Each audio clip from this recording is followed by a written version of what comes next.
Okay, we're back again for another Silver Moon Spelling Rules series. Today we're here to talk to you about a rule for spelling the ch sound. And Kate's here to join me again. Good morning, Kate. Good morning. How are you?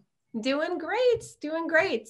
So our Munch a Batch is a brand new rule that we're going to talk about in this blog, and it's going to help our spellers to spell a sound ch, because we have two different options for that sound. Kate, would you want to share a little bit about your blog here?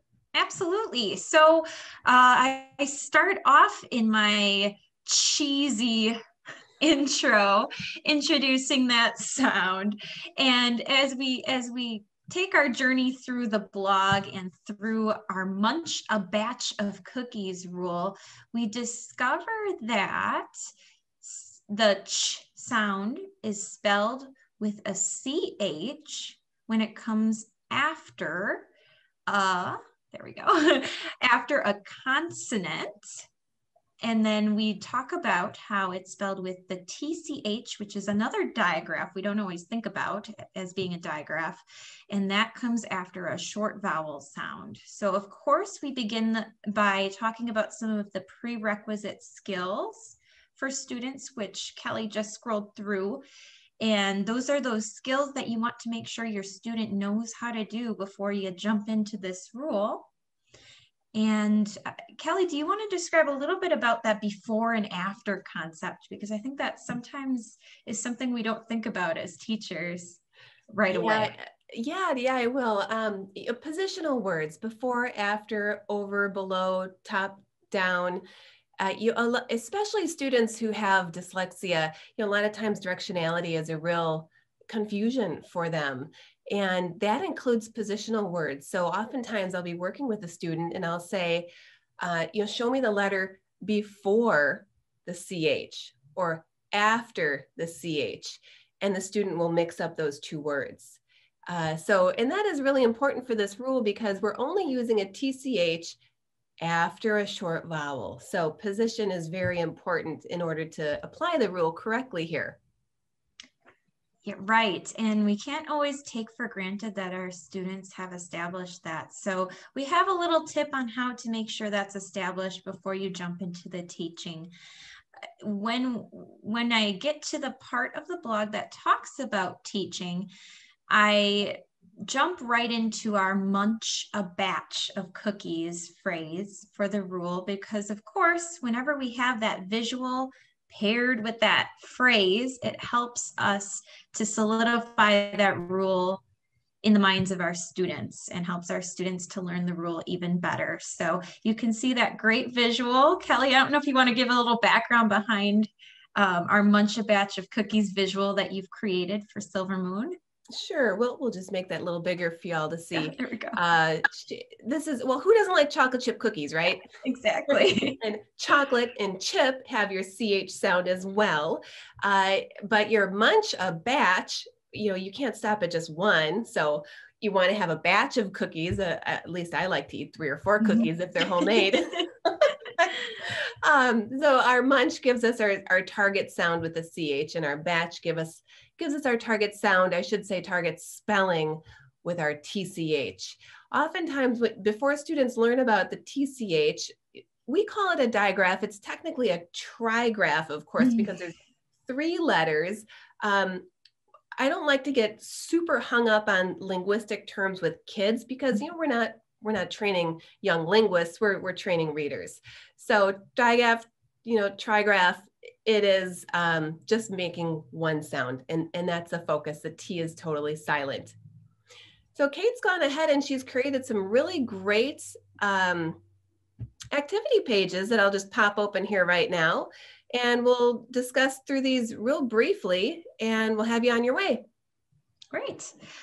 So on our first page, I always like to start with that fill in the blank. Always use blank, TCH, after a short vowel, otherwise use CH, so that the student has the assistance to write through that. They don't get hung up on the language. They're just focusing on the key terms of that rule. And then underneath, I've created something a little different for me. It's a color by word. So if you think back to when you were young, you had a color by number. This is a color by word. And of course, it creates a moon-shaped cookie and a batch of cookies on a tray. So that's our first one. And that's just getting the kids to look at those patterns a little bit more closely.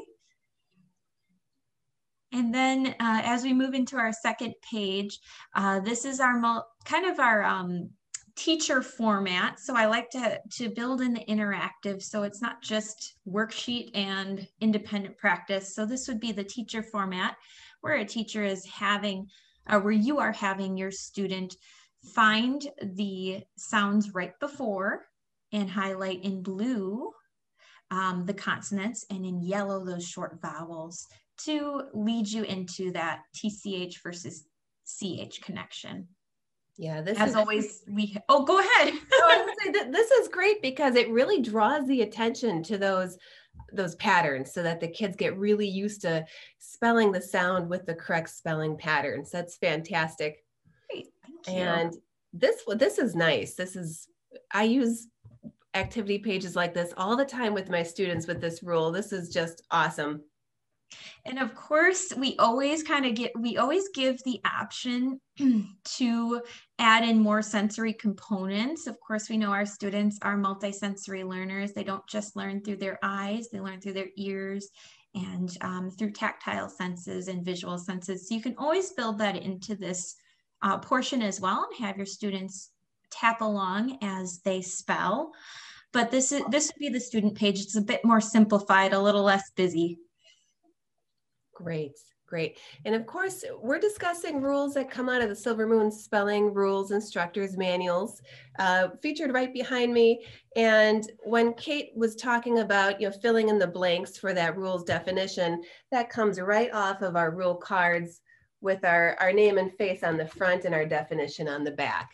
So this corresponds to the lesson plan in the Blue Book here in Kit 1. And Kelly, what I love about your cards is that students have the ability to collect them as if they're collecting trading cards. And of course, we know that some of those trading card concepts are very popular now again, as they were in the 90s. So I think that's kind of a fun feature, that if you should go through with working through the curriculum with the kit, you have both an instructor set of cards that are a bit bigger, and then those student cards that they collect as they go. Yeah, and just put right on a word ring.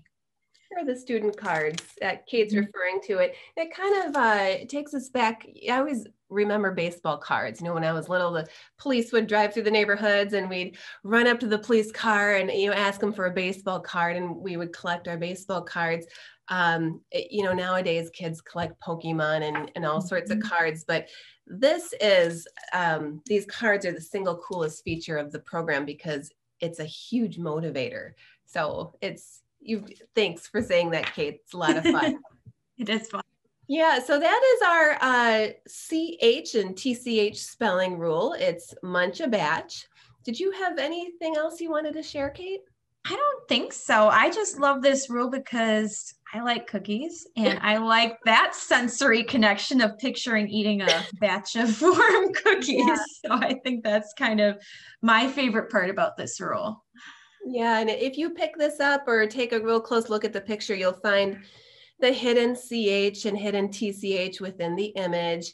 And if you check out our blog at silvermoonspellingrules.com, you'll notice some nice fun alliteration here with the chatter within the beginning of the blog here. This is a lot of fun. So we thank you again for tuning in, and give us a shout if you have any questions about anything. We can be reached right at our website here at silvermoonspellingrules.com. Thanks, everyone. See you next time.